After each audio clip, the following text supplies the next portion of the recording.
दर्शक बंधु एबे आसी गोटे बड़ खबर जहाँकि बढ़ला मधुबाबू पेंशन टंका लक्ष लक्ष पेंशनधारी खुशी। मधुबाबू पेंशन योजना बढ़ला हिताधिकारी भत्ता राशि 3500 टंका वृद्धि गत किछि दिन हम राज्य बजेट रे घोषणा करछन्ती मुख्यमंत्री।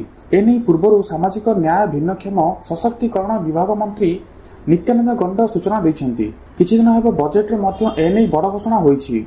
जेमिति प्रथम पर्याय 80 वर्ष वृद्ध वयस्क नागरिक 80% को कम होइथिबा भिन्नक्षम व्यक्ति मानक लागि मधुबाबू पेंशन योजना और जातीय सामाजिक सुरक्षा कार्यक्रम अधीन रे सामाजिक सुरक्षा भत्ता को 3500 टंका को वृद्धि करा जायछि। बढ़िछि नागरिक एवं जो मानकर 80 वर्ष रु कम रहिछि सेमानकर बढ़िबो 3000 टंका भत्ता।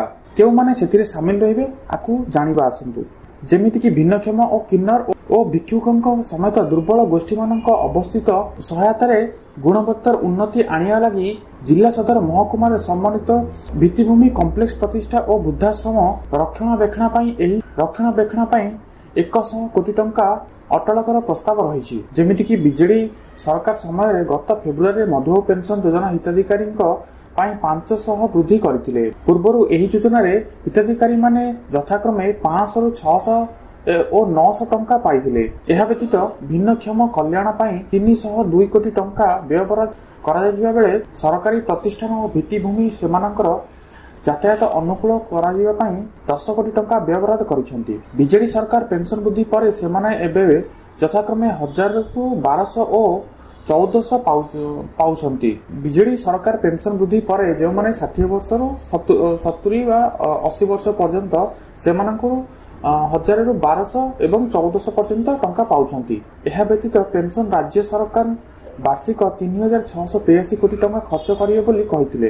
राज्य सरकार विभिन्न वर्गर लोकंक पई सामाजिक सुरक्षा पेंशन व्यवस्था करिसेंती। एथिरे वरिष्ठ नागरिक विधवा भिन्नक्षम विवाहिता महिला सुस्थ होइथिबा कुष्ठ रोगी को शामिल कराई। केवल सेतिकी नुहे आज्ञा ओडिशा राज्य एड्स सेल द्वारा चिन्हटकृत रोगी छाड़पत्र पाउथिबा महिला ट्रांसजेंडर कोविड द्वारा होइथिबा अनाथ पिला और विधवांक सहित अन्य दुर्बल श्रेणी व्यक्ति को शामिल कराई। एसहित जातीय सामाजिक सहायता कार्यक्रम हिताधिकारी मध्य राज्य सरकार अतिरिक्त सहायता देउछंती। समुदाय 36,75,000 हिताधिकारी एही योजना लाभ पाउछंती। ओडिशा सरकार गुरुत्वपूर्ण समाजसेवी प्रयास करुछंती। मधुबाबू पेंशन योजना रे वृद्ध एवं विधवा निराश्रिता और असमर्थन पई जीवनर सहारा भली वर्तमान एही योजना रे प्रति मास 100 रु 1200 टंका पर्यंत बा 1400 टंका पर्यंत पेंशन दिया जाउछि। किंतु पेंशनभोगी माने समाजसेवी और संगठन माने दीर्घ दिन धरी दाबी करुछंती जे एही राशि को कम से कम 3000 टंका करा जाऊ।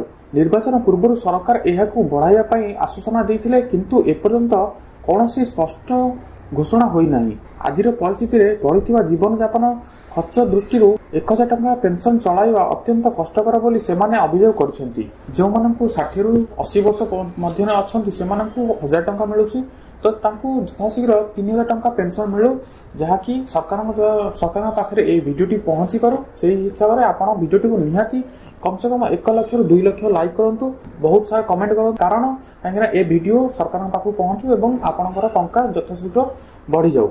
धन्यवाद संपूर्ण भिडियोटी देखिथिबारु।